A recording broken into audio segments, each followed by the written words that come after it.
Hello, good evening everyone. Welcome to Reflections IAS Academy, Ashok Nagar branch. And here today, we have all met to have this topper talk, right? And I take this opportunity to invite the senior most topper, the senior most achiever, and the chief mentor director of our academy, Dr. G. Vivekananda sir, onto the dais first. Big round of applause, please. Yes. And you know very well that achiever only can produce achievers. So here are two recent achievers of the examination, CSC examination. Air 59th ranker, All India rank 59, Mr. Benjo Jose from Kerala, who is a topper, and I invite him onto the dais.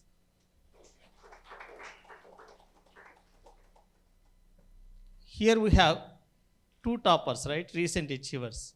Another is Dr. Sushir Krishna, an MBBS graduate who is working as a medical officer right now at Nagar.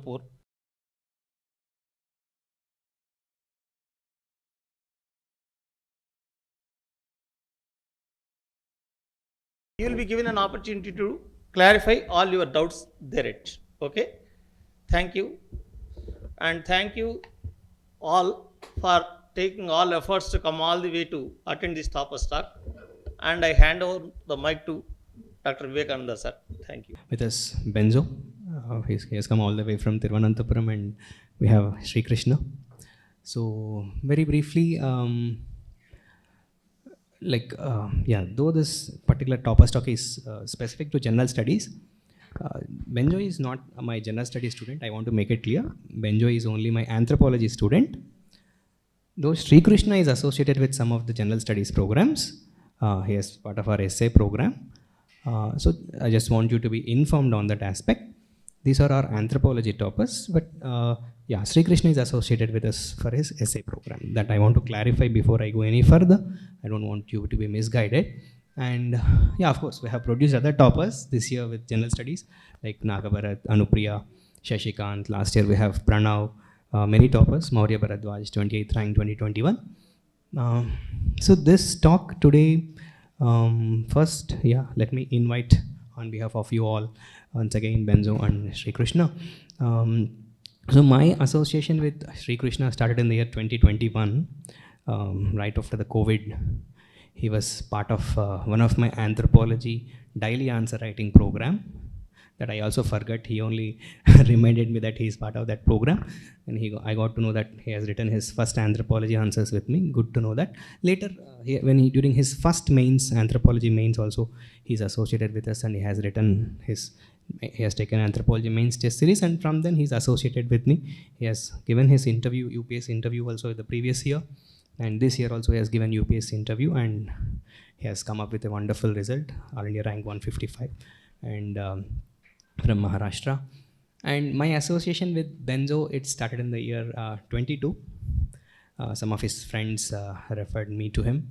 And Benjo is part of our anthropology test series for the last 2 years. Of course, also part of my interview guidance program, Dheerata. And we will get to know more about their journey and as we start the conversation. So first, I want to start with Benjo. This question is for you. So some of you sitting here are also beginners to the preparation, but this is one such thing most of us face during our preparation phase. So I want to start with this question. So Benjo, what are the issues you have actually faced during the beginning days of your preparation? Let's say when you have started your preparation, like I always believe the first 6 months or first 1 year is kind of turbulent. So did you face any such challenges? And also tell me, how did you overcome those, that so-called beginners challenges? So first of all, thank you for having me here. Indeed, it's a pleasure to speak with you and all the students gathered here. So now to come to the question, first 6 months of the preparation, as sir rightly said, is very difficult and very turbulent. I'll say not just 6 months, but the whole first year of preparation is very difficult. For me, it was particularly difficult because I did not do foundation course anywhere. I did join somewhere in my college, but then I stopped it after 5-10 classes because I could not do it along with my college.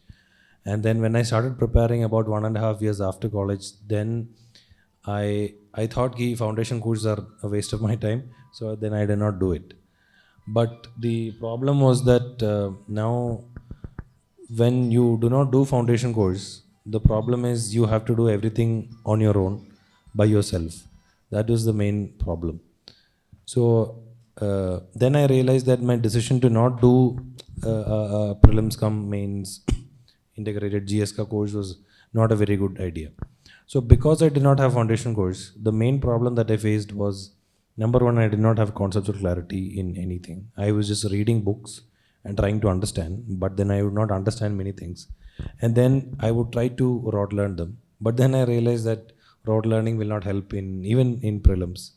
Then what I did was initially in the first 6 months, what I did was to just give up. Right? I just stopped preparing. I just paused preparation. I was doing all sorts of other things, but then not preparing because again I had this perfectionism in mind that I need to study a lot and learn because I was very adamant that I will learn concepts, but nobody was there to teach me concepts. That was the first thing. And then I gave up preparation just like that. Second thing is I did not ask out help. I did not seek out people to help.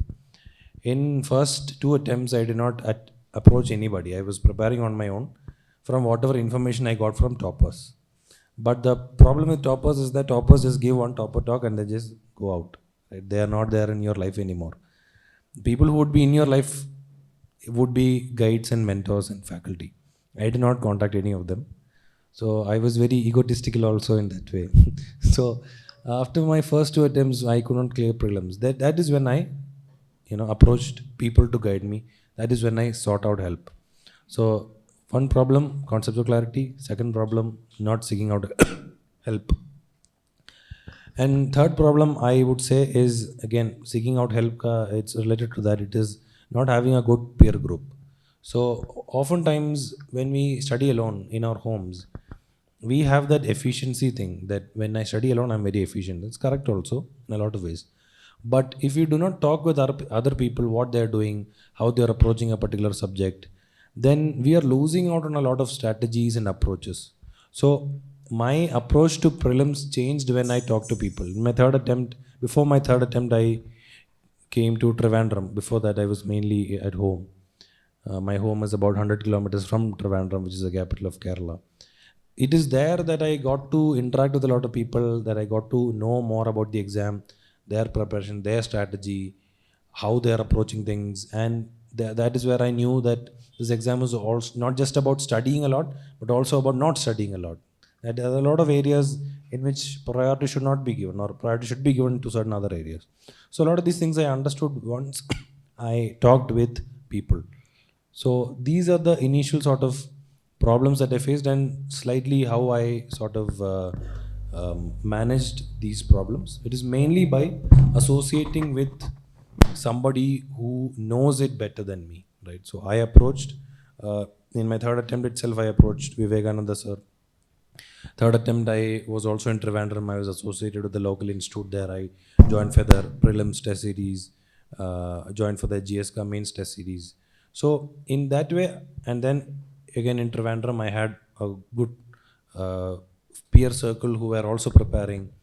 So this all sort of helped me go further. And for the conceptual clarity thing, what I did there was I just kept on preparing. So initially I could not understand, but then I took module courses. So especially concepts in economy, concepts in geography, I did not understand, and I cannot understand that on my own. So for that, I took module courses online just for economics. For geography, I referred to a lot of YouTube videos freely available. So in that way, I try to clear my conceptual problems as well. So this is what I broadly did in my first 6 months to 1 year of preparation. Okay, thank you. So, Sri Krishna, what kind of problems you have faced, especially during this beginning? I think you have started your preparation during the COVID times, if I'm not wrong, or just before COVID. 2020, and that's also in the peak of the COVID times. Yeah. I think the same problem which was with Benjo was with me. I hadn't joined any foundation course, and when I started preparing for civil services, I was working as a medical officer in COVID times. So time crunch was one of the issue, and novelty with the civil services. So I hadn't joined any foundation, so I had to learn by myself. There were lots of mistake, trial and error, and after watching lots of YouTube topper strategy, I had to develop my own strategy that how should I approach this exam. And in a way, I can say that my journey is very much similar to Benzo's journey. We both flunked first two prelims, then we gave in third attempt we gave interview, and in the fourth we got the rank. uh, in the first attempt I failed CSAT because i I just had consulted one of my senior about CSAT. What should I do? He said that CSAT to sabka nikal jata hai, don't worry about it, just go and you will clear. And eventually I went in the CSAT for the CSAT without knowing anything about CSAT. I knew that there are 80 questions in CSAT when I entered into the hall. And eventually I cleared the GS cutoff but flunked the CSAT. So this kind of misguidance or misinformation or lack of guidance was sort of troubling part in the initial phase. Then I corrected myself, then rearranged my thought process, simplified the process, worked hard on my weaknesses and strength. That in a way uh, helped me to clear the prelims and then got the interview call. In midway, I was associated with SIR's anthropology answer writing program. So when I failed in prelims, first and second, I was constantly working on my mains. So that in a way, I can say that that was a good strategy. I was failing prelims, but when I cleared the prelims, I eventually got the interview call because my foundation for the mains was proper. I had written many answers, and eventually in this attempt I got the rank.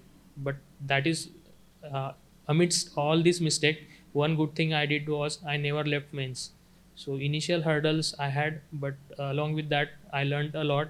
So how to self correct and self evaluate, that effectively had that has led me to get this rank. My self evaluation had got bettered because I hadn't joined any foundation.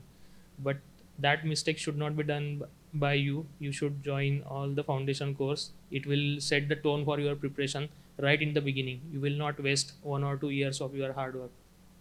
That's all I guess. I got you. And somehow I believe, I'm fine with it. I believe that prelims, a serious aspirant should definitely clear prelims because the design of the exam is such that it's kind of, in spite of some stupid papers do come once in a while, but largely the design of the question paper is such that a serious aspirant should definitely clear prelims. But why some students or most of the students find it difficult to clear prelims, and what was your strategy for clearing prelims? Because you have cleared two prelims back to back. Now we are in the prelims phase of the examination, right? So I would like to know from you, what made you to clear prelims consistently in 2 attempts, and what was your strategy? So I think for prelims, irrespective of this trend that some out of syllabus or some very strange questions come every year, that always comes. But a serious aspirant is not looking to get those out of syllabus or strange questions correct. They are trying to get those 30 questions or 25 questions that comes from the basic book and the basic material correct. So if I get a question on money market, if I get a question on money supply or inflation, it's absolutely a basic concepts in economy. If a serious aspirant cannot answer that question, if he gets that wrong, then he is not a serious aspirant. So what a serious aspirant does is that they get their basics correct. What my problem in the initial 2 attempts was, in the first attempt I did not complete even one book. I read something, I did study, but I did not complete any book. In my second attempt I did not revise, I did not take mock test. So in my third attempt I did whatever I could do for prelims. In that, the first one was conceptual clarity. I had absolute conceptual clarity about almost at least 90-95% of whatever books I had for all of the, for Lakshmi, for polity Lakshmikant, or for economy I had done Mrunal sir's course, for modern I had taken spectrum. So I had about 95% proficiency in all of these things. That is the number one thing that people needs to have. If you do not have that, then you're already out of the race. because people who consecutively clear prelims, I'll again take my example. Last time my interview was on April 26th. Till about 20 days after interview, I was chilling out because I did not do anything. Last 10 days now I had to prepare for prelims. Before 5 days my results came, I did not qualify. How did I qualify prelims in the 10 days? It is only because I had my foundation, the basics absolutely correct. So what people need to focus on is, rather than running after every other test, every other random topic, every other current affairs, focus on the basic, do that. Absolutely important. Second thing is PYQs. When people go to basic books, what they do is they read everything from the basic books and they make notes for everything. But now I'll give you one example. It is when you see PYQs that you understand that there is one chapter in Lakshmikant about local panchayats and municipality, local self-governance. There are 8 to 9 committees given there. Balwan Rai Mehta committee, LM Singhvi committee. Not even one question might have come in prelims from any of these committees. I'm not saying that not even one question will come. I'm just saying that priority-wise, it would be more important to study fundamental rights and be absolutely correct in fundamental rights. What is the difference between Article 16 and 17, rather than what is the difference between this committee, X committee or Y committee in local self-governance. So this prioritization we'll get once we understand PYQs. So that is why it's very important that you take up the basic content, basic books along with PYQs. If you do not have PYQs, then you don't know how to prioritize topics. Second good thing about PYQs is PYQs gives you all these logic elimination techniques, guessing what people are saying, tips and tricks. This is nothing but common sense that is derived out of PYQs. So if a person is genuinely doing PYQs, applying their brain, using common sense to solve PYQs, they will themselves find or develop these sort of strategies. And these are very commonsensical things that we'll understand once we do PYQs. So these are two things. And the third thing is mock test. This attempt I did not find time to take mock test, but last year I did about good 35 to 40 mock test, about 25 to 30 mock test for sectionals, and then about 10 to 15 all India mocks also. So this also people do not do because some people fear that if I do mock test then I'll get bad marks, and if I get bad marks then I'll have anxiety or whatever. But that is a very wrong way to approach, because ultimately also you have to face a full length 100 question test. If you sweat in practice, then you will not bleed in war. But if you do not sweat, then definitely your head will be cut off in the war. So it's better to practice mock test. Take mock test as per your convenience. For some people they take 100 or 100. For some people they take 20. But it depends. I took good 35 to 40 because that time I realized okay, this is what I should do. Second thing about mock test is, when we do mock test, some people they try to score marks. This is my problem also in my second attempt. I try to get 100 marks in every mock test. Now that might not be possible. But what I should focus on is, okay, how much time do I take in solving mock test? Whether I am able to attempt 80 to 90 questions, which are my strong area, which are my weak area, what sort of strategy do I have for mock test? Is it a 1 round, 2 round, 3 round? What is the approach? So these sort of things we fine tune while we are doing the mock test, and then we actually do that in the final day, the D-day of the prelims exam as well. So these are my 3 things most important things that I wanted to tell people about prelims. Okay, this question I'll first start with Sri Krishna, but I want both of you to answer this. Now there is a lot of marketing happening around tricks, prelims clearing tips and tricks. Do they really work? At least I don't believe they work, especially going by the way the 2023 paper is given. They are actually testing the real knowledge, because I have not taken the test in the recent time, though I have awareness of the trend. So what's your take on this? Like, both of feel, do they really work? Sir, I feel that definitely looking at the 2023 paper, we can say that UPSC is moving beyond knowledge as well. Just because based on the knowledge, you will not be able to comfortably clear the cutoff. You need to have some that risk appetite, and that risk will not be like senseless risk. You have to develop some common sense and intuition, logic based. And as Benjo has said, that will develop based on the PYQ analysis. If you do extensive PYQ analysis, then only you will be able to guess the traps which UPSC is setting. What are the language they are using? If they are using the facts, which are the facts they are using, are they correct or wrong? What are the grammatical mistakes they are making in that statement? What is the language? I had done this PYQ analysis extensively for my 2022 prelims, and based on that I had myself developed some. There are certain patterns which UPSC asks, the themes, PYQ themes, and based on that PYQ themes you become better prepared to take that risk. And based on that risk, I can say that if you can combine the knowledge, common sense and logic, with that you will have net positive score. But and that will be needed to get that age of 10 to 15 marks. Like I can say that during 2021 attempt, based on the coaching classes keys, I had a score of around 91, and I was sure that I will be clearing prelims. Everyone was saying that cutoff will be 87, 85, like that. Eventually I could not clear the cutoff by 1.5 marks. There was variation. I got 82.5, 81 something. And those 15 days after prelims till the result is announced are wasted. And if you have that comfortable age of 10 to 15 marks beyond the cutoff, expected cutoff, then from the next day onwards you will start prelims preparation, which I did from the last two prelims, because I had comfortable margin, and that margin was because of the logic and intuition which I had developed based on the PYQs, sir. Sir, I completely agree with what Sri Krishna said, because, like I said, I think straightforward questions from basic books or absolute concepts will only be maximum 25 to 30. But getting those 25 to 30 is absolutely necessary. People just go around logic from first day itself. That is also wrong. But just 25 to 30 questions also will not get us, par the cutoff. So those 25 to 30 questions, definitely the basic books. The rest of so I used to write about 85, 90 questions. The rest of the 60 questions, usme again, my basic knowledge, my basic content is only working. But here it is not straightforward. They're not asking me, spoons feeding me, So there I have to use my logic. And it's not that there are some X, Y, Z or 100 tricks that one should mug up and go to the exam hall so that they get it right.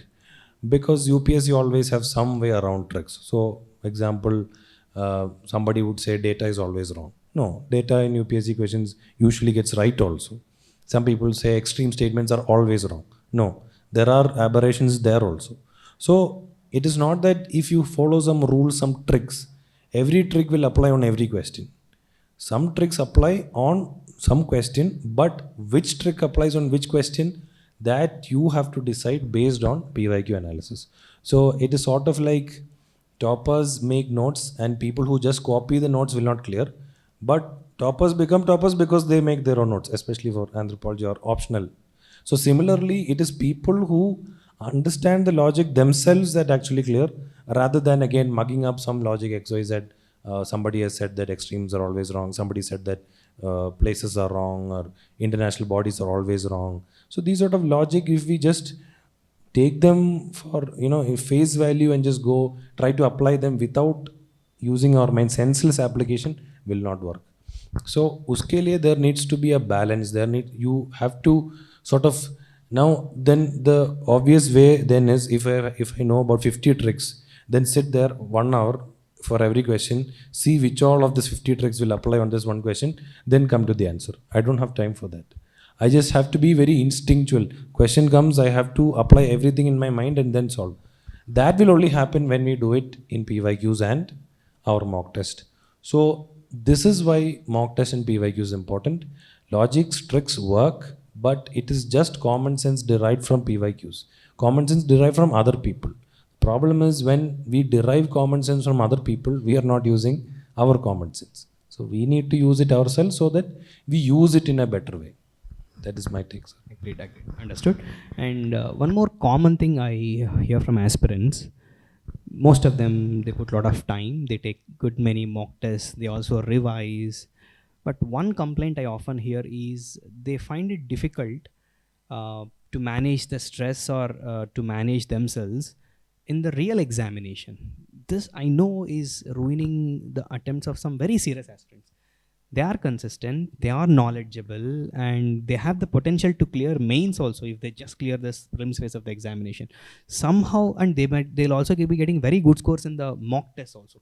Consistently they'll be getting 90s, 100s also, but end up ruining in that 2 hours of the examination. So my question, I wanted to be a little specific, how to manage your mind in that 2 hours in the examination hall in prelims. Regarding mains, I'll come little later. Yeah. Sir, my preparation used to start 100 days prior to prelims. Prior to 100 days, I used to simulate every day. If I am giving a mock test, I would simulate that D-day scenario. Like how would I approach on that day? Like the 2 hours from 9:30 to 11:30, I would sit and write the test. I would solve in 2 or 3 iterations, which I will be doing on that D-day. There will be multiple permutation combinations. In some test I would go 90 plus question, 95, 80, 98 questions. In some test I would solve only 80 questions. Through these lots of permutation combination, I had developed my own strategy that my sweet spot was used to be 85 to 88. I would not go beyond that or not attempt less than that. And of course there would be some fluctuations based on the actual D-day paper. And because I had practiced these lots of simulations, I was better prepared for the D-day. I was able to manage the anxiety well because I had gone through that scenarios multiple times from whatever mocks I had solved.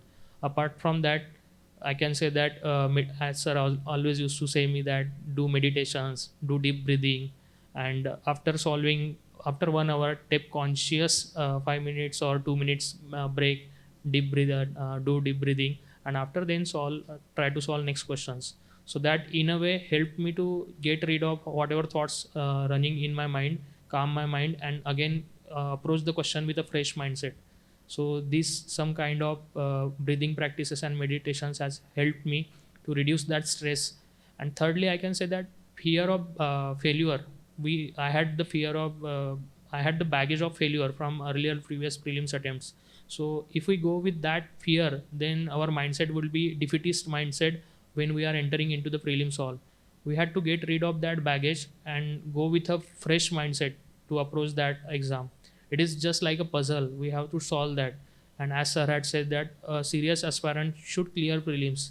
And I myself had messed up in 2021 prelims. I can say that throughout my 4 years, the best study was during 2021 attempt. But still I could not clear prelims just because I messed up in those 2 hours. So you need to have that simplified approach towards the exam that will help you to ease out your pressure and do your best on the D-day. Benjo, what's your take on, especially that, the same question, how to manage your mind in that 2 hours in the examination hall? Sir, so 2 prelims I cleared, I'll tell you. 2 prelims I did not clear. I was very chill going into the exam hall because I knew I was already going to fail because I did not do the required things. Third attempt was my first serious attempt where I did everything that I could do. I read all the basic books. I solved some PYQs. I did 35 mock test. I did all India mock test. I did full length mock test. Going into prelims, still I was I was restless, so much anxiety. Just before the prelims day, I could not sleep. I could hardly sleep 3-4 hours. I went to the bed at 9 o'clock, could not sleep. I don't know how I operate. I was like a zombie on that 22 prelims. I still remember June 5, June 5. So that was very difficult for me because again, like Sri Krishna said, we have that baggage of failure. 2 prelims we consecutively failed, and now we are, even though we did everything we could, we are still questioning ourselves ki whether we ho paega, nahi ho paega. So what I did on that day, coming to those days, I was doing all sorts of things. I mean, I was sometimes I would see random YouTube videos and everything. That day, just I think 1 or 3-4 days before, I saw one video in YouTube, and it was a scene from Kung Fu Panda, the movie. So Kung Fu Panda is a very philosophical movie for people who think it's just a kids movie. No, it's not. So usme there are 2 masters. The Po is there. Po is the panda. Panda is one master, Shifu, and then the main master is their master Ugwe. So Ugwe is a tortoise, Shifu is a squirrel, I think. So they used to talk to each other, and in that particular scene, Master Ugwe, the tortoise, he was telling Master Shifu that uh, forget about the illusion of control, or not forget, let go of the illusion of control and just believe. So I took that line for myself. He was talking about the panda, of course, because the panda is a very sort of, it's not some animal that you usually think of as doing kung fu. But then the Ugwe said to Shifu that you believe in this panda, he would be the dragon warrior, the whole story. I'm sorry if I messed up the story for you guys, but that is what is happening. You go and see. It's a very beautiful scene also. So I took that line for myself, that I need to go get over this illusion of control, and I just need to believe. And I just need to, there's another word that I use, which is flow. I just need to flow in the exam hall. So whatever I could control before the exam hall, I did control. Right, all waking up, having a routine, studying for consistent hours, finishing up my basic books, doing the PYQs, doing the mock test. I did all of those things that I could control. On the exam day, again, I'm controlling everything that I could control. I'm getting there in the right time. I'm having my pen, 2 black pens, and all sorts of things. I'm having water bottle with me if I want. Everything I'm doing correctly. I've arranged my lunch, everything. So all of these are the things that I can control. I cannot control what all questions come in the exam hall, whether questions will be easier or difficult, whether it will be easy for everybody or difficult for everybody. I cannot control any of this. So I just need to forget that I can control these things and just believe in the things that I could control and believe in the things that I did control. So I used to tell myself this on that specific day, on 22 prelims, I used to tell myself this over and over again. Forget the illusion of control and just believe. Forget the illusion of control and just believe. And that happened throughout that exam. And the next thing is, when you see the question paper, if you're a serious aspirant again, and if you've gone through PYQs, you'd realize if this question paper is easy, medium, difficult for everybody, or impossible. Right? You will understand that yourself. So then in 23 prelims, when I saw the question paper itself, I knew this year cutoff is going to go down. No, everybody would find this paper difficult, not just me. So now I don't have to attempt 95, 100 questions. I don't have to have tension here. Right? I don't have to stress on this exam day because all questions are difficult. I know that for everybody it is difficult. Questions are difficult. Cutoff will come down. So then I calm myself like that, and I did some in between modulation also in the sense that, like Krishna said, usually I attempt 90, 95 questions. That day I only attempted about 85 questions. So that is slight change I did to my strategy, because I knew that I don't have to attempt 90, 95 questions to clear this question paper. So these sort of temperament change during temperament is required on the D-day, and slight modifications also required on the prelims day. That you will only get when you believe in your sort of whatever work you've done. And again, like Sri Krishna said, of meditation and all, these things are in the long run, they help in the long run. But for religious people who are very religious, they could obviously, that aspect also could help the D-day. Very valuable insights from both of you. And now Sri Krishna has already brought this point into argument. Most of the students, most of the time, they lay excessive emphasis on the prelims phase of the examination. Last year also we have one topper, Sai Kiran Pratipaka, and he was mentioning this, and even Pranav, All India Rank 60, he was mentioning this. A serious aspirant would be in that mains mode all the time, and he'll navigate himself to, or he'll gravitate towards the prelims preparation only some 75 to 90 days before the actual prelims examination. But the general tendency of majority of the aspirants is always doing circles around that prelims phase of the examination. So I want both of you guys to clarify on that and elaborate on that, how important it is to remain in that mains mode or mains phase of the preparation for the major part of the UPSC cycle of year. Yes. Sir, I can say that as the human mind goes, it needs some instant gratification, and prelims is kind of an instant gratification. everyone sees that prelims is approaching, we should prepare for that.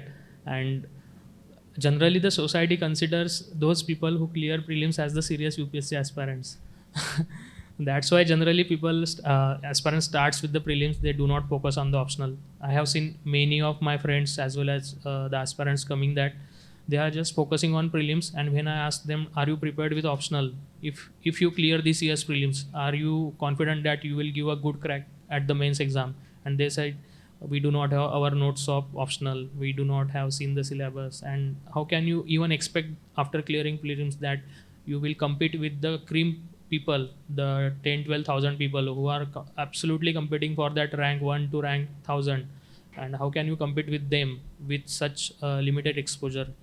So my strategy was that I was always in a mains mode and unfortunately I could not clear the prelims. So rather than taking that failure wholeheartedly, I started preparing for the mains. I made my notes for the optional as well as the GS, and that in a way, when I cleared my prelims, I was very much prepared for the mains examination.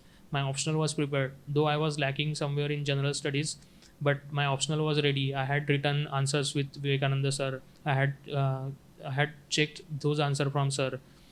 So that in a way had helped me to clear that mains as well. And if you are focusing solely on the prelims, eventually you will clear the prelims, but you will not clear the mains most probably.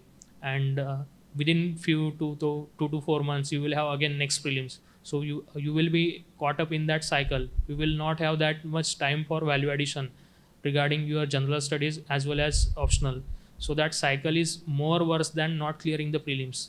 I have my friends are few of my friends are written 3 or 4 months, but they are not getting interview calls just because they are not getting that much time for value addition in their GS as well as optional, because they are solely preparing on prelims, and after clearing prelims in those 3 months they prepare for mains and give mains by somehow whatever they are prepared in that 3 months. So the best way is to prepare first for the mains, have a solid mains preparation till December, then from January or February you can start for the prelims preparation. I used to have 100 days roadmap for the prelims, and after prelims you will have a solid crack to the mains exam as well. So this in a way was my strategy for mains. And so you also please comment on the same idea. Sir, I think people generally do this because, like Krishna said, it is the society has made it such a way that if you do not clear prelims, that you are not a serious aspirant. That is not correct. You are not a serious aspirant if you do not do what is required, like doing the basic books or PYQs and mock tests and everything. Those are the common minimum that everybody does. If you do not do that, then you are not a serious aspirant. If you are not clearing prelims, it might be because of fortune did not favor you, or maybe you had some stress during the exam hall, etc., etc.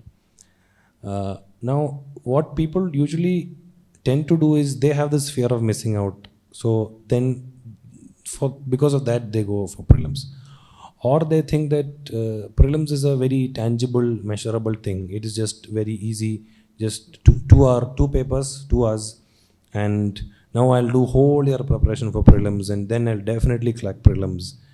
The problem with all of that is once they crack prelims, they do not know what to do for mains. This was my case when I did my third attempt when I first cleared prelims. I had the proper strategy to clear prelims, but I had about 75-80 days for prelims, and I did whatever I could do for prelims. I did that. After prelims, I did not know what to do. What should I do for mains? So this is where the whole year mains preparation comes into help. Because initially when we start preparation, then it's just GS preparation and optional preparation. It is not prelims and mains preparation. Because I personally feel that initially it should not be categorized like prelims ka preparation, mains ka preparation alag alag. No. It is just we are studying general studies in general.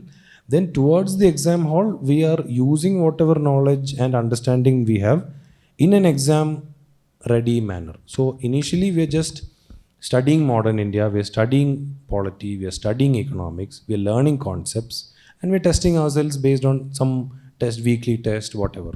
And that is very important for recalling and concept of clarity, everything. Here both prelims and mains are being prepared. But it is only about 75 days before the actual exam of prelims and mains do we get into that real exam pressure and real exam focused mode. But what people think is if I extend the 75 days to 365 days of exam mode prelims preparation, then I'll definitely clear prelims. That is wrong. And they start mock testing from first day itself. Again, first understand, first do whatever is required, first get the clarity, get the knowledge. Then, when it is absolutely required, when the time is right, then go for prelims focused or main focused preparation. That is number one. Number two, when it comes to mains, optional and ethics and essay, these are the three things that will give anybody proportionate marks. So I might have done a lot of work in GS3, but I will not score as much in GS3. So that is something that is I cannot control. But over the years, a lot of other people who have cleared the exam and my own experience, I've realized that essay, ethics, and optional, these three areas, if I spend time, I will get marks. So before prelims, before that 80 days of prelims preparation, what one should focus on is optional preparation and ethics preparation. Because even coming to my fourth attempt, my second mains, I was confident in anthropology in that I had some conceptual clarity and everything, but a lot of portions were left out for me, even in this attempt. But now imagine if I had about 90% conceptual clarity, 90% completion of my optional before prelims or before clearing prelims, before the results were coming. I would have been so confident that I could balance everything. This is one of the reasons why I could not write a lot of tests, because I had to learn also a lot of things. So this is why it's important that one must have this proper structured method, and this is the conventional method, and this is what has helped everybody, if not everybody but most number of toppers. Key, first do your GS, do your optional along with it, then just before prelims do specific prelims preparation, just before mains do specific mains preparation, just before interview do specific interview preparation. If this cycle, anywhere we've tried to mess with this cycle, then the cycle will repeat again and again. So I'll tell you another example of myself. Third attempt, I go to the interview. I have not written a good mains. I scored 1 mark above general cutoff, and fortunately I cleared cutoff, but went there. Now, my interview was on April 26th. I cleared the exam on June 6th. That is when the results come. From June 6th to April 26th, I have to prepare for interview. If I did not go for interview then, if I had failed mains, I would have prepared for mains till then. And then the next attempt, I would have got better marks in mains. But because I have interview also and just marginally cleared mains cutoff, now I just have 10 days to prepare for prelims as well as mains, which is which is again very bad. But if I had done the things in a good manner, then I would have cleared the mains cutoff by a good mark, then preferably interview also by a good mark, then I could come to the proper cycle. But because I had done everything in a messed up manner, once anywhere I lose, the cycle will repeat itself, and this happens to many people. Sri Krishna has told about many people who write consecutive mains. I know people who attend consecutive interviews and still don't clear. Again, they have the same problem when it comes to mains content. So it is very much important that there needs to be that very structured 1 year plan. It should not be messed with. Totally agree with you. I do remember Benjo has written his mains, first mains, 2022 mains. Less than a week after the mains, I got a message from him. Sir, I'm not prepared this time, so I want to give it again. And he has sent me 4 months schedule of anthropology. So this time, like for 4 months, he has prepared that after that mains, October, November, December, January, till January, he has prepared anthropology extensively. This year, like when he is writing mains test series, I have kind of sent his anthropology test copy to most of the people who have written mains with me. Because such was the same person, just 8-9 months before, the quality of the answers are just mediocre. That 4 months of quality work on one particular optional subject, this year he ended up getting 303 in the optional subject. Means that 4 months when you are relatively stress free, where you have a lot of time, no immediate target or nothing to clear immediately, And that changed, that tilted the game in his favor so much that he ended up getting a rank below 100. So that phase, now most of the students take it for granted that October, November, December, January, and I have observed this pattern. Whoever is making the best use of that 4 months, not thinking about the result or not thinking about scores, anything as such, these are the ones who are comfortably ending up getting an interview call. Then, of course, interview is a different ball game. What you do in interview also do matter, right? So, on this note, now I want to upcoming part of this talk show talk. I want to make it a little more specific. Sri Krishna, I'll start with you. General studies 1 preparation, mains general studies 1 preparation. General tendency of the students, most of the students, they end up not reading world history, post-independent Indian consolidation, and even Indian society. These 3 things people would read only after they clear their prelims. And that is also one of the reasons consistently, though people get reasonably good scores in GS2 and also GS4, but most of the students end up getting average scores or mediocre scores in GS1. This is what I have observed. So can you make it a little more elaborate? So what should be the strategy for GS1, especially this society part and that post-independent Indian history and world history? Sir, I would say I have made the same mistake. I relied completely on the anthropology knowledge for the society part. I haven't read anything different for society. And secondly, sir, for post-independence and world history, I would say that not many questions are coming from that part. So if you are between those 3 months, between prelims and mains, you will not give much time to that. But if you are preparing from since 1 year, then you should give dedicated slot for post-independence and world history. But after clearing prelims, you will not have that much time. You will have to, if you do not have your notes ready, then you will have to rely on some compilations of the coaching classes, give a cursory look on that, see what are the events happened in the world history, took note of that timeline. Based on that timeline, you can write a decent answer in if there is at all any question on world history. So I was kind of approach world history and post-independence in that way. I had made templates for the world history and post-independence answers. If at all any questions comes from that part, then I was not expected to write very much excellent answer, but was prepared for writing a decent answer. And regarding society as well, I used anthropological knowledge, but tried to make the answer look more kind of a general studies answer.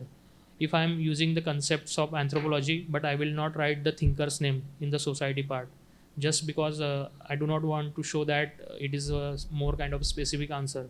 I wanted to make it look like a general studies answer. This year the GS1 paper scores have been suppressed, but I end up getting 93 marks, which is a decent score this year. Benjo might have better score than me, so so GS1 was kind of suppressed this year, but that will I would say that mostly people rely on the prelims knowledge for GS1. If you are preparing freshly for next year's attempt, then you should have proper notes of mains for GS1 as well. If you have proper notes, then you will end up getting more 100 above scores in GS1. Else you will be somewhere between 95 100. That would be the case with me. What is your strategy? And also, Benjo, in this context, other day when we were on podcast, you mentioned something very interesting, which I often suggest to the students, but I don't know how many of them actually take it seriously. The idea of brainstorming during the mains phase of the examination.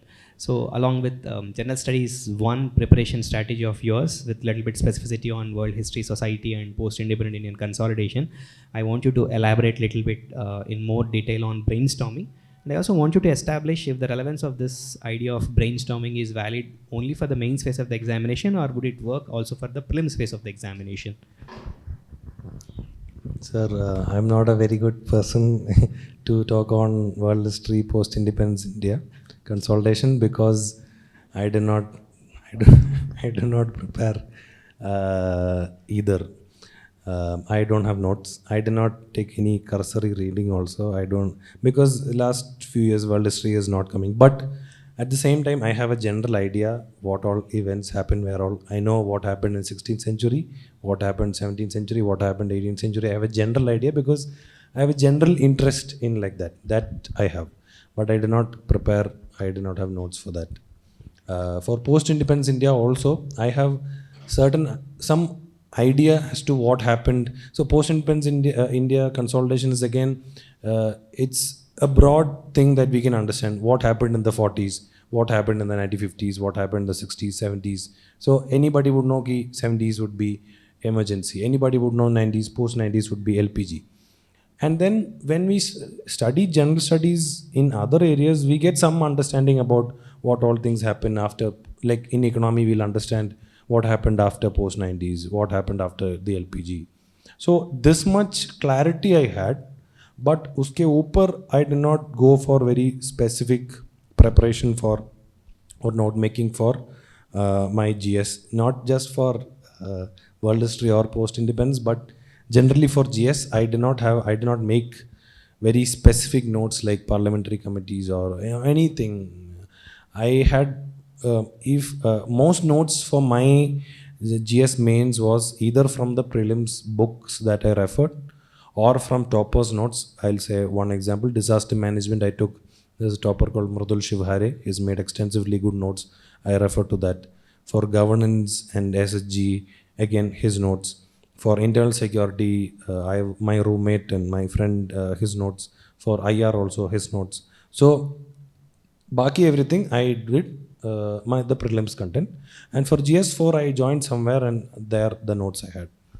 Okay, so this was my approach to note making. I did not make very consolidated notes. Again, not because that is a wrong way, it is the best way out there, but it is because of my circumstance. I did not take foundation course, so I did not have pre-prepared notes. If somebody has a foundation course, somebody has access to all of that, then that is the tried and tested way. Don't believe me who I have just random aberration in this whole process ki, acha, this topper has not done notes, so I'll not make notes. No, that is the wrong way.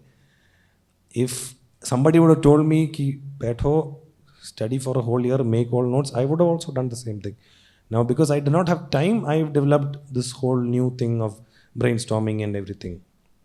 Okay, so that is the first thing. I do not have very conceptual detailed notes of any of the GS papers. I have very good notes for anthropology, but not for GS.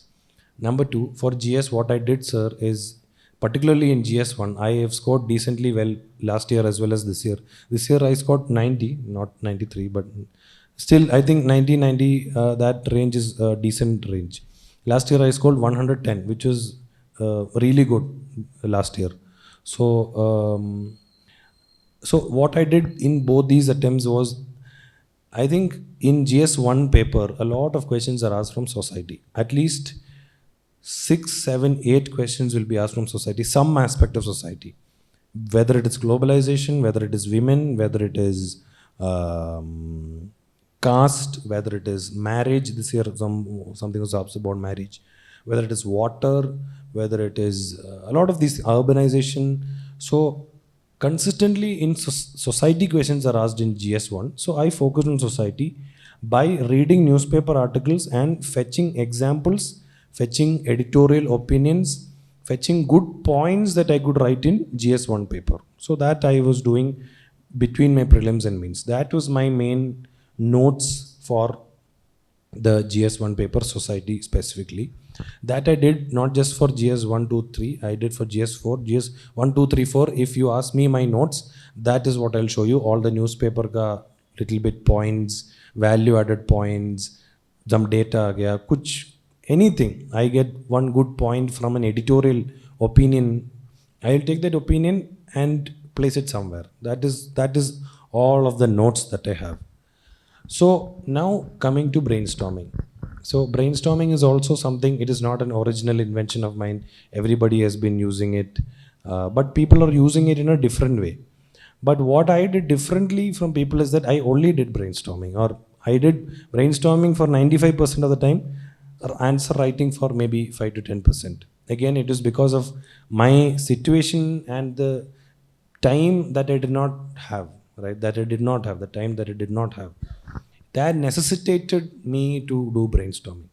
So what I do in brainstorming is that rather than writing questions, I would take a question paper. Usually it's PYQs, previous years of mains, and I would brainstorm answers for those questions. Now, how I will brainstorm is I will not try to randomly write XYZ point there. I will try to brainstorm based on a template. So, Sri Krishna also said about templates. Templates are basically frameworks or something that helps us recall points. It is not something that we write in the paper. So, very famous template everybody would know here, pestle template: political, economical, social, technological, legal. And now what people usually do is they write subheading: political, economic, legal. No, that is not how you do it. You remember points based on, you think about the political aspects, remember, recall points on the political aspects. The subheadings need to be based on the question and not the framework that you've used. Framework is just for recalling points. So now my go-to template usually was the syllabus. So I thought pestle was outdated, so I used to think in syllabus terms. Syllabus is so detailed. Let me give you example. GS1, if we take, in GS1 we have ancient India, in art and culture, generally art and culture, but again, art and culture also, it's ancient medieval is there. Now, then there is society, then there is geography, then there is world history. Now you take society. Society, inside society there is women, there is caste, there is industrialization, there is globalization, there is urbanization. Now you take women. Inside women, then you could then divide it into different old, senior citizens of women or domestic abuse. So these are different aspects that we study. So that could be a very specific question: domestic abuse of women. But now when we think about every question, if we think about it in this detailed templated form, we will generate points just like that, because knowledge we already have. It is just about we need to generate or recall points. And isliye, when you think in this syllabus wise form, points will come very naturally to us. So that is what I used to do. I used to take up PYQs. Remember, so when I was solving questions, I used to solve it in that PYQ. I used to solve the PYQ in the syllabus template. So I would think in syllabus-wise points. Another again, this would be much better if I tell you with an example. So this year there was a question on: is marriage sacrosanct? So is marriage sacrosanct or is it changing? So usme, now if I think about GS1, in GS1 there is globalization. So now I get a point, okay, how can I collect globalization and marriage as a thing? Then I realize, because global values are coming, maybe people are losing importance to marriage. That is not a point that I would remember from my notes, because I don't have notes. So that is not a point that I'll remember from there and write, but it's a point that I will generate there because I thought about globalization and what its connect with marriage. So this is what I did in the brainstorming part and the actual exam also. Now, one thing, again, this needs to be clear. If you go and do brainstorming on the exam hall, you would fail miserably. Brainstorming is not an easy exercise. It's very easy for me to just say, but it's not easy at all. It's very time consuming. It is very energy consuming, and I just did not want to do brainstorming after the first time I told it. Again, I did it. It was told to me by my senior, one of my senior. He's not preparing anymore, but he did this extensively. And he told me, the first time you brainstorm, you would take 30 minutes or 20 minutes, whatever. But do not think that it will always be 20 minutes. You iterate it, do it repeatedly, then brainstorming will become easy. And in the exam day, points will come easier for you. So I am not telling people here that you brainstorm 1 or 2 times and you will have, this is not any superpower, random one-stop solution that I'm giving you. It's again a practice thing. People write test and practice. I just brainstormed on practice because I did not have that much time. So it is not a replacement. It is not to supplement. It is just to supplement. It is not to replace answer writing in any way or form. And one must still practice. When I did not write questions, I did practice brainstorming a lot. And isliye, I got a lot of multi-dimensional points in my answer paper. Of course, I do agree with him. It should be a fine balance of both brainstorming and also you have to take a lot of tests. And there are certain other advantages with brainstorming, I would say. Generally, when you sit to study, just open the book, pen, paper, we tend to get a lot of negative thoughts, right? Like we get drifted away, you can't focus. But brainstorming, you don't even need a book. You can sit in a park and still do brainstorming. You can sit in a cave and still do brainstorming. You may be having your lunch, you can still do brainstorming. Most important benefit I see with brainstorming is your mind will not be occupied with anything negative, any fear of failure or thoughts that I can't complete my syllabus. You can just sip your chai still. Okay, I'll finish off these 5 topics, maybe 1, 2, 3, 4, 5 topics morning I have read in a mains perspective. I will recall and I'll brainstorm. That is one advantage. Again, it can also be very specific. Let's say I'll open a topic. Surprisingly, let's say, let's randomly take a topic, farm producer organization. Let's say you have opened Yojana and you want to read an article on farm producer organization.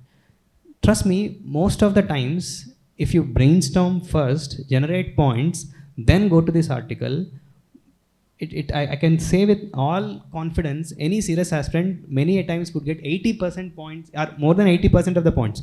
Only 20% of the points would be missing. And it will take less than 5 minutes for us to complete the whole article. Otherwise, if you just passively sit and read the whole article, we end up taking 15 to 20 minutes. And that too, we are not sure we would actually replicate it on the paper or not. But if you do this exercise, the fact that you remember 80% will boost your confidence like anything. And the fact that you do not know this 20%, this brain is very egoistic. It will not take that, I don't know this. The moment it gets to know that I do not know this 20%, it will consciously remember that 20% and it will ensure that you actually replicate it on the paper when the real time comes. So this is what I strongly believe, and I always advocate this in all phases of the examination. This will take off that negativity, this will make you feel confident all the time, and you need not, be holed up in the reading room 10, 12 hours whole day and get that, vibe of, always being in the reading room. And that's not the serious preparation. Just because you're in the reading room for 10, 12 hours, it will not make you a serious aspirant. Like, it's all about how focused you are. Right? Okay. Today it's not the time. I just want to add. So what sir said is correct, entirely correct. Because most of the times when people say I'm studying for 10 hours, they're doing it very passively. They're reading it from first line to last line. They're not understanding anything. But if we think about the topic before even reading it, then the best thing is that we can connect to the article that is already written. So then what we could do is we could sift through. We do not even have to read every line by line. We know already, I know this already. We could complete articles also very fast.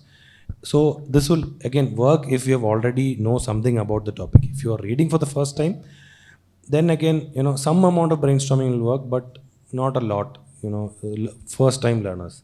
But again, here, some neuroscience or psychology that I've got to know is the best way to recall is by testing yourself. The best way to learn anything is by asking questions. So before even reading something, if you ask yourself, what do I already know about this? And if you scribble down something, then when you actually go and read this, maybe you know something, maybe what you've thought about it is wrong. Maybe farmer producer organization, I've written something before reading the article. It might be stupid. It might be absolutely false. It might be something that's absolutely idiotic. I might not know anything about farmer producer organization. I might think farmer producer organization is it produces farmers and not crops. But then I actually read the article. Then I realize, okay, this is farmer producer organizations. So the thing is, we tend to also recall things that we've made wrong. So when we make things wrong, is especially true in your prelims mock test, you would realize more often than not the points that you remember even now is one question that you've made wrong 2 years from before. So that happens when you brainstorm. Before approaching anything, if you question yourself on that, and when you actually read the article, this thing has changed, you would remember that also. So in that way, it can help in prelims as well as interview also. I just wanted to add that. Yeah. Now, Benjo, General Studies paper 2, you got 127 marks. It's one of the top 3 scores in the country, if I'm not wrong, at least the knowledge I have. So 127 is a very good score in GS2. So how it happened? Sir, this year, again, I think GS2 may also, I did not have that much notes, but I did have notes for certain parts, and I will tell you everything. So for polity, again, it is all Lakshmikant. I did Lakshmikant for my uh, the prelims preparation. Same thing I did for the mains. I took Lakshmikant, and I did not read Lakshmikant again because I knew most of the concepts. But when I brainstormed, if I did not know anything, then I would go back to Lakshmikant again and then read that concept, make it clear. So that is what I did. But something that I did this year is learn all the articles. Not all the articles, but all the important articles. I learned all the DPSP, right? 30, what is Article 39, what is 44, 45, 48. All of that I learned. And whenever I could get an opportunity to write an article, I will definitely write an article. Similarly for fundamental rights. Similarly, some important articles, let's say governor or president or something, or parliamentary privileges, what is the article?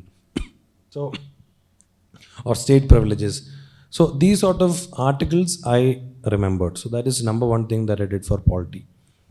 Number two, generally for not just polity, but for throughout GS2 as well as 1, 2, 3, I had an Evernote. In that Evernote, I used to divide it like polity, and inside polity again, judiciary, parliament. And I used to collect good points, data from the newspaper for these portions. So I'll give you one example. I saw one day in the newspaper article that women and only higher caste or the so-called higher castes are more represented in the upper judiciary, in the high courts and supreme courts. Women representation is very poor, minority representation is poor, OBC representation poor, SC/ST representation poor. It's a good point. I did not know about that before. Obviously, it is logical, but then I did not know the specific data or the statistics about that. I picked it. I took that in the judiciary ka Evernote and I placed it there. Every time I brainstorm, I would try to bring this point somewhere in my answer. So that is how I brainstormed like that. So I did that not just for polity, but for every part.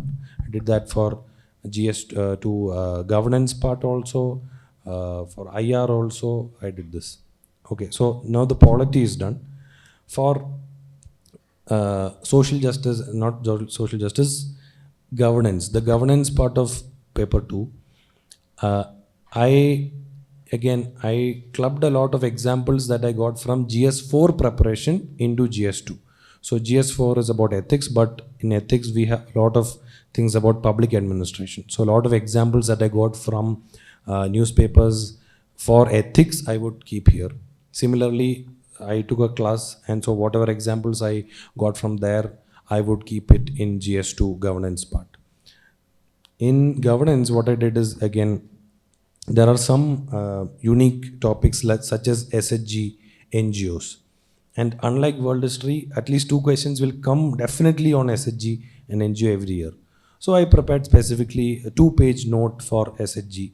That again I prepared from, like I said, Mrudul Shivhare sir. He's a I think 22 or 21 ranker. And so I took his notes, I prepared some basic things, some good examples, data, case study for these areas, and I made a 2-page note, and I had that. And when every time I was brainstorming, I would try to bring in points from the notes that I had made when I'm brainstorming. So I would mostly be scribbling down things.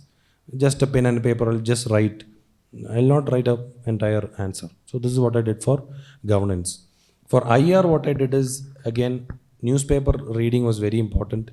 That developed a lot of, again, this is between prelims and mains, okay? I did not read a lot of newspaper before prelims, but even between prelims and mains, if you read newspapers, most questions also come from there. Opinions also could be formed based on that reading. It's very good. Newspapers, if you read, you would form a lot of opinions. So about Indo-China, Indo-US, US-China, or what is happening in South China Sea, India's relationship with Southeast Asia, South Asia. A lot of articles come every day in whichever paper is a good paper, there would be some article. So I would take opinions from there. Broadly, my approach to each of these countries would come from there. But for IR, the basic content also needs to be prepared. And here, like I said earlier, I had a friend who had PSIR optional, who has PSIR optional, and so he had made very good notes. And so what I used to do is I took that note, and we used to sit also. Here again, peer learning was very important. He used to tell me that this is what is happening with Nepal, this is what is happening with Russia, this is what is happening with China, this is how historically it was there, this is how it changed, this is what we're doing currently, this is the new developments. So I had that very more nuanced perspective when it came to IR, and this is how I prepared each of the portion of GS2. And why I got marks, I think it is because GS2 is the only GS paper that I actually wrote. The other full-length test that I wrote was for ethics. So I wrote 2 GS tests this year. One was for GS2, one was for GS4. In both, I scored decent. The other 2 I did not write, so my marks were not really that good. So again, I'm trying to say that, right answers. Okay.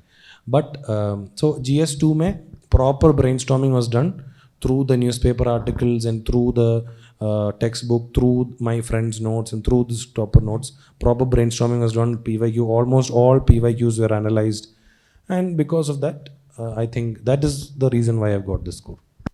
And, when we were talking, you were mentioning about that one whole day effort just to bring all the committees and recommendations at one place. I would want you to elaborate a little more on that, because these kind of that, how do you call that kind of work which others may not do, which we do, can give us that competitive edge.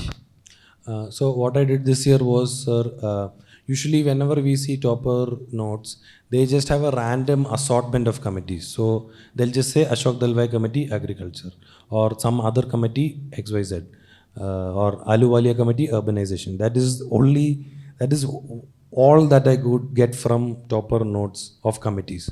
So what I did this year was different. I took the syllabus, so from GS1 itself, then I divided GS1 like water, urbanization, XYZ, and in water, what are the committees that I could get?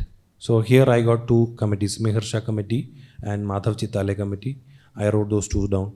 Similarly, I come to agriculture. In agriculture, there are n number of committees, starting from years before, right? In the 60s, 70s, when Green Revolution was coming for the first time. It's not just Dalwai Committee or a Ramesh Chandra Committee. A lot of committees are there.